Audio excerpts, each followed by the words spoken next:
Soon after France surrendered to the Germans in June 1940, a resistance organization began to sprout all over the country. Eventually, the French resistance would number between 75 and 220,000 patriotic men and women, many of whom gave their lives, and the General de Gaulle, Free French leader, struggled to liberate their country, but for every patriot who took up arms, there were hundreds or thousands who simply went with the flow and grudgingly accepted occupation. And there was also a small minority who, for a variety of reasons, decided to collaborate with the Germans, some even joining the German armed forces and taking up arms against the Allies.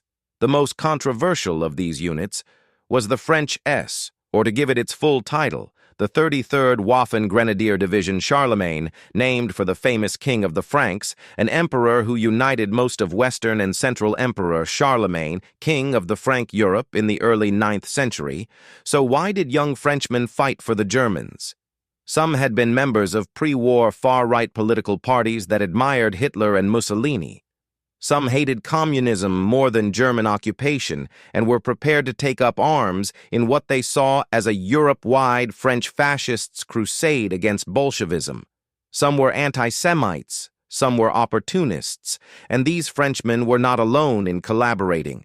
The SS would end up with units of Norwegians, Norwegian SS Danes, Dutch Belgians, Estonians, Latvians, and Croatians, to mention just a few, and even a tiny British unit recruited British Free Corps from POW camps. The first French collaborationist unit was not SS in October 1941. A French infantry regiment, 2,500 men, strong, was recruited and crossed the Soviet frontier on the 22nd of June 1942. During Operation Barbarossa in spring 1942, the French had been reorganized into the Legion Volunteer Forces of 5,800 Legion Volontaires Français, LVF, men, and was used to fight partisans in the Eastern Front rear areas. In June 1943, the two battalions of the LVF were reunited as a single regiment and served in Ukraine until officially disbanded on the 1st of September 1944. The SS, however, was always eager for recruits to circumvent recruitment restrictions placed upon it by the Army, and enlisting foreigners was the easiest way to fill out its ranks.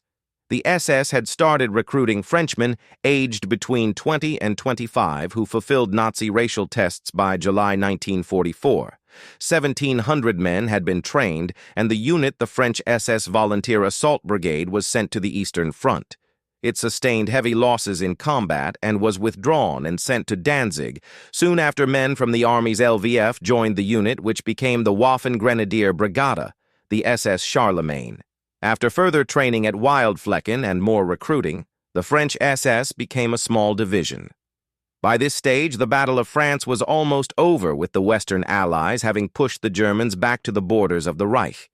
The division, just 7,340 men, was nonetheless populated by many experienced soldiers and many ideological followers of Hitler and the Nazis, sent to fight the advancing Soviets in Poland. On the 25th of February 1945, it was badly mauled in Pomerania by elements of the Soviet First Belarusian Front. Two-thirds of the division was killed or captured, with only a third managing to be evacuated by the German Navy to Denmark, and then was sent to Neustrelitz for refitting in early April 1945 under the command of SS Brigadeführer Dr. Gustav Krukenberg, SS Brigadeführer. Dr. Gustav Krukenberg, a German lawyer and experienced SS combat officer. 700 men were reorganized into a single infantry regiment of 2 battalions, plus a heavy support battalion.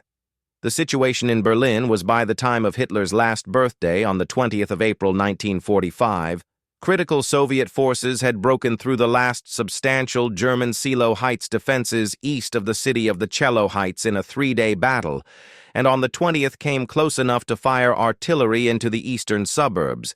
They would start to encircle the city and fight through towards the central government district that contained the Reichstag building and the Reich Chancellery, with Hitler's bunker beneath Krukenberg, released 400 of his men to construction units, and taking the hardcore 350 volunteers, decided to get to Berlin and join the fight after receiving a message on the 23rd of bomb-damaged Reichschancellery, April, from the beleaguered Reich Chancellery. The unit was organized as Assault Battalion Charlemagne. Incredibly, as the Frenchmen assembled in the marketplace at the town of Australis, a large armored limousine drove past Krukenberg, and his men snapped to attention, for the car contained none other Heinrich Himmler than Reichsführer SS, Heinrich Himmler himself, unbeknown to Krukenberg or Hitler in Berlin. Himmler was returning from a secret meeting with Count Volker Bernadotte of the Swedish Red Count Volker Bernadotte Cross in Lübeck, as he continued to try and surrender Germany to the Western Allies.